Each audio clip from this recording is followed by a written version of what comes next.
আজকে চট্টগ্রাম শহরের প্রথম শহীদ ওয়াসিম আকরাম,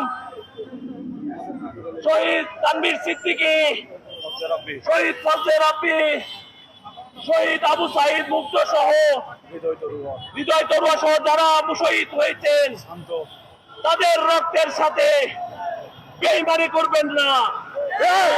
তাদের রক্তের সাথে বেইমানি করলে বাংলাদেশের জনগণ আপনাদেরকে আস্থা করে নিক্ষেপ করবে। সংগ্রামী সমাবেশ,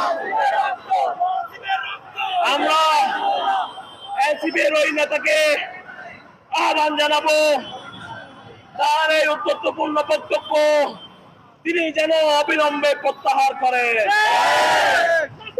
অন্যথায় আমাদের ধৈর্যের পরীক্ষা নেবেন না।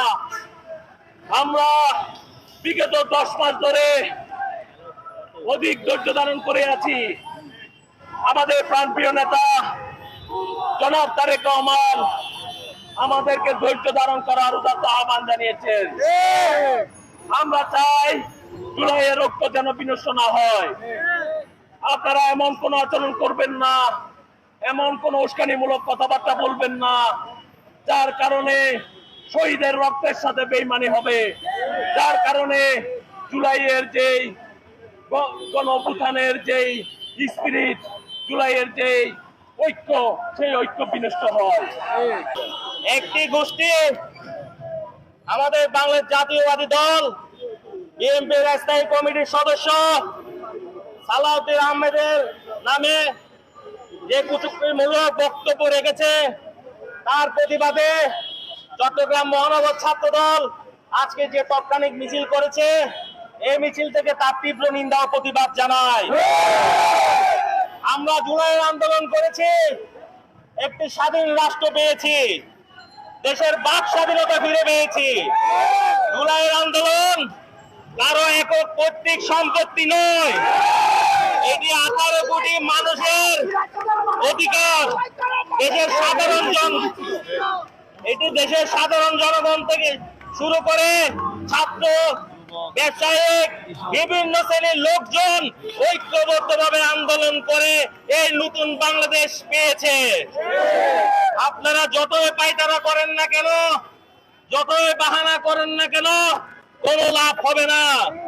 কারণ বাংলাদেশ জাতীয়তাবাদী দল সাধারণ জনগণের মনের দল, ভালোবাসার দল। বাংলাদেশ জাতীয়তাবাদী দল সাধারণ মানুষের আবেগের জায়গায় স্থান নিয়েছে। দীর্ঘ 17 বছর যুদ্ধ করে আমরা এই বাংলাদেশ গঠন করেছি। আমরা কখনো শহীদদের রক্তের সাথে বেমানি করতে পারবো না। আমরা এই জুলাইয়ে যারা শহীদ হয়েছে, সর্বোচ্চ শহীদ হচ্ছে বাংলাদেশ জাতীয়তাবাদী বিএনপি এবং তার অঙ্গ সংগঠন এবং সহযোগী সংগঠনের নেতৃবৃন্দগণ। আমরা সর্বোচ্চ মামলা হামলার শিকার হয়েছে, সর্বোচ্চ গুমের শিকার হয়েছে, সর্বোচ্চ নিহত হয়েছে আমাদের নেতা কর্মীরা এবং সর্বোচ্চ পুঙ্গত্ব বরণ করেছে আমাদের ওয়াসিম। এই 1602 নম্বর গেটে শহীদ হয়েছে। এই ফ্যাসিস্ট হাসিনার বিরুদ্ধে যুদ্ধ করতে গিয়ে আমাদের তানভীর সিদ্দিকী, ফজলে করিম রাব্বি সহ অনেকে শহীদ হয়েছে। আমরা কখনো শহীদদের রক্তের সাথে বেমানি করতে পারবো না।